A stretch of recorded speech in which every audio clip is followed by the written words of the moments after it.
দেশে স্মার্টফোন ব্যবহারকারীদের জন্য দুঃসংবাদ। ভয়ানক এক ম্যালওয়্যারের আক্রমণে ফোনের সব তথ্য চুরি হয়ে যাওয়ার আশঙ্কা দেখা গিয়েছে। জানা গেছে, স্মার্টফোন ব্যবহারকারীরা যখনই তাদের নেট অন করছেন তখন একটি ম্যালওয়্যার অ্যাপ নিজে নিজে ইনস্টল হয়ে যাচ্ছে। যে ম্যালওয়্যারটি স্বয়ংক্রিয়ভাবে ইনস্টল হচ্ছে সেটির নাম স্পিন মেজ। এটি টাচপ্যাল নামক একটি কিবোর্ডের কারণে ছড়িয়ে পড়েছে বলে জানা যায়। চলুন জেনে নেওয়া যাক কিভাবে এটি থেকে নিজের ফোনকে সুরক্ষিত রাখা যায়। প্রথমে মোবাইলের সেটিং অপশনে যেতে হবে, ঢুকতে হবে অ্যাপ সেটিংসে। এরপর টাচপ্যালের যতগুলো অ্যাপ সক্রিয় রয়েছে সবগুলো ফোর্স স্টপ করতে হবে। ম্যালওয়্যার অ্যাপটিকে মুছে দিলে এটি আর নিজে নিজে ইনস্টল হতে পারবে না। যারা জিবোর্ড অথবা রিদমিক কিবোর্ড কিংবা অন্য কোনো কিবোর্ড ব্যবহার করছেন তারা এই ম্যালওয়্যারে আক্রান্ত হননি। তবে টাচপ্যাল চলমান থাকলে এতে আক্রান্ত হওয়ার আশঙ্কা অনেক। স্মার্টফোনের ব্যবহার বৃদ্ধির সঙ্গে সঙ্গে পাল্লা দিয়ে বেড়ে চলেছে বিভিন্ন ধরনের সাইবার অপরাধ। বিভিন্ন ধরনের ম্যালওয়্যার গ্রাহকদের অজান্তেই ক্ষতি করে চলেছে। সম্প্রতি অ্যান্ড্রয়েড স্মার্টফোন থেকে তথ্য সংগ্রহের পাশাপাশি ব্যবহারকারীদের ফোন কলে আড়ি পাততে সক্ষম রেড মিলাড নামের স্পাইওয়্যারের সন্ধান পেয়েছে সাইবার নিরাপত্তা প্রতিষ্ঠান জিম্পেরিয়াম ল্যাবস। প্রতিষ্ঠানটির দাবি, ক্ষতিকর এই স্পাইওয়্যার ভুয়া ভার্চুয়াল নম্বর তৈরির অ্যাপ নামরেন্টের মাধ্যমে ব্যবহারকারীদের স্মার্টফোনে প্রবেশ করছে।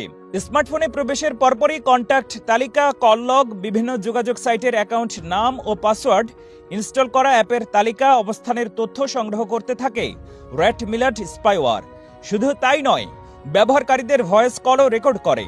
ফলে ব্যবহারকারীদের ব্যক্তিগত বা প্রাতিষ্ঠানিক বিভিন্ন তথ্য দূর থেকে সংগ্রহ করতে পারে সাইবার অপরাধীরা। জিম্পেরিয়াম ল্যাবের দাবি, ভার্চুয়াল নম্বর তৈরির প্রলোভন দেখানোই অনেকেই বিভিন্ন ওয়েবসাইট এবং মেসেজিং সেবার মাধ্যমে অ্যাপটি ইনস্টল করেন। অ্যাপটি নামানোর সময় স্মার্টফোনের বিভিন্ন যন্ত্রাংশ নিয়ন্ত্রণের অনুমতি দিতে হয়। ফলে অ্যাপের মধ্যে লুকিয়ে থাকা স্পাইওয়্যারটি সহজেই স্মার্টফোনে থাকা তথ্য সংগ্রহের পাশাপাশি ব্যবহারকারীদের উপর নজরদারি করতে থাকে। জিম্পেরিয়াম লক্ষ্য করে দেখেছে যে এই ম্যালওয়্যার ট্রোজেন রিমোট অ্যাক্সেস ব্যবহার করে গ্রাহকদের বিভিন্ন ধরনের ডেটা চুরি করছে। এই রেড মিলাড ম্যালওয়্যারের মাধ্যমে হ্যাকাররা ইউজারদের ফোনের ডেটা চুরি করে তা ডিলিট করে দিতে পারে। ফোনের মাইক্রোফোনের মাধ্যমে গ্রাহকদের কল রেকর্ড করা সম্ভব।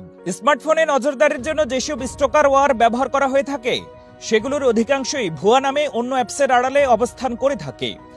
ছদ্মবেশে থাকাকালে ব্যবহারকারীদের মেসেজ, কল লগ, লোকেশন বা অবস্থানের তথ্য ও অন্যান্য ব্যক্তিগত কর্মকাণ্ডের তথ্য সংগ্রহ করে থাকে। সাইবার নিরাপত্তা বিশেষজ্ঞরা জানিয়েছেন, অপরিচিত ওয়েবসাইট বা ঠিকানা থেকে কোনো অ্যাপ নামিয়ে ব্যবহার করা ঠিক নয়। সাইবার হামলা থেকে নিরাপদ থাকতে অপরিচিত প্রতিষ্ঠানের অ্যাপ নামানোর আগে নির্মাতাদের বিষয়ে অনলাইনের খোঁজখবর নিতে হবে। জানতে হবে অ্যাপটির বিষয়ে অন্য ব্যবহারকারীদের অভিজ্ঞতাও।